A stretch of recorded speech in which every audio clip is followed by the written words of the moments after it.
Assalamualaikum warahmatullahi wabarakatuh. Sampurasun, perkenalkan nama saya Violin Najhan dengan NIM 201-102-0001 dari Keperawatan S1 Ilmu Kesehatan Universitas Muhammadiyah Purwokerto. Pada kesempatan yang berbahagia ini, saya akan menyampaikan ataupun memaparkan materi tentang bahasa Indonesia dari mata kuliah bahasa Indonesia dan juga dosen pengampunya, yaitu Bapak Dr. Andes Eko Suroso MPD. Oke, kita masuk ke materi yang pertama ya. Materi yang pertama itu ada pengertian dari bahasa Indonesia. Bahasa Indonesia apa sih? Bahasa Indonesia adalah bahasa pemersatu bangsa Indonesia, dan juga bahasa Indonesia sering digunakan dalam kehidupan sehari-hari, khususnya untuk masyarakat sendiri dan juga pada pelayanan kesehatan.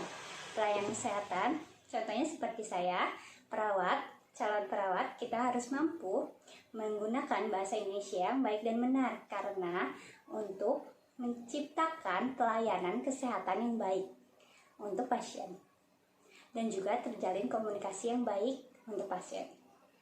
Selanjutnya, kita ada fungsi dari bahasa Indonesia. Fungsi bahasa Indonesia itu apa sih? Fungsi bahasa Indonesia dibagi menjadi dua, yaitu ada umum dan juga ada khusus.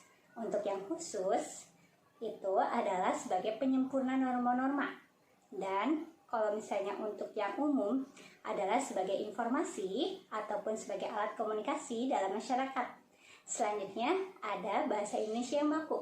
Bahasa Indonesia yang baku itu apa? Bahasa Indonesia yang baku itu adalah bahasa Indonesia yang telah teruji, dan juga bahasa Indonesia yang sudah menjadi resmi ejaannya dan juga kamus besar bahasa Indonesia.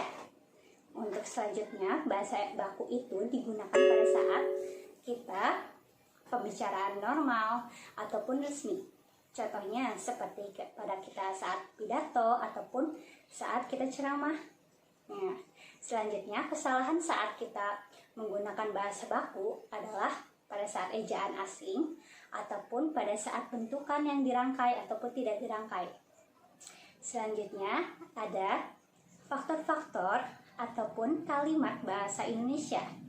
Kalimat dalam bahasa Indonesia itu dibedakan menjadi 4, yaitu bentuk, kategori, fungsi, dan peran. Bentuk itu adalah kata dasar dari kalimat tersebut, dan kategori itu bisa dibedakan menjadi 3, adjektif, nomina, dan verbra. Terus selanjutnya yaitu fungsi. Fungsi dari ini adalah bisa dibagikan menjadi SPOK atau subjek, predikat, objek, keterangan, dan sebagai pelengkap.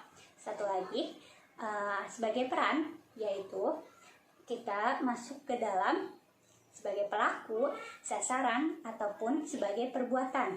Dan selanjutnya ada materi, yaitu seluk-beluk bahasa Indonesia. Seluk-beluk bahasa Indonesia yaitu adalah adanya ada kalimat. Kalimat dibagi menjadi 2, yaitu kalimat makna dan kalimat bentuk.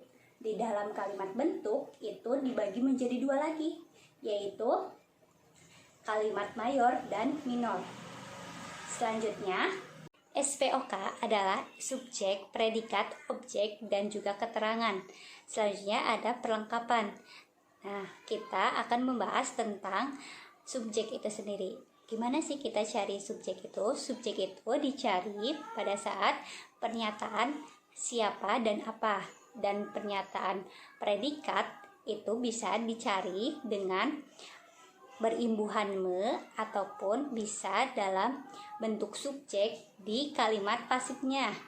Untuk yang objek kita bisa cari dengan kalimat kulasanya, bisa di pasif dan juga aktif.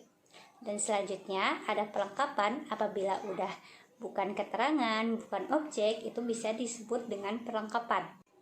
Oke, sampai di sini saja presentasi dari saya. Mohon maaf apabila ada salah-salah kata dan juga penjelasan yang kurang tepat dari saya. Mohon diperbaiki ataupun memberikan saran yang membangkit pada saya.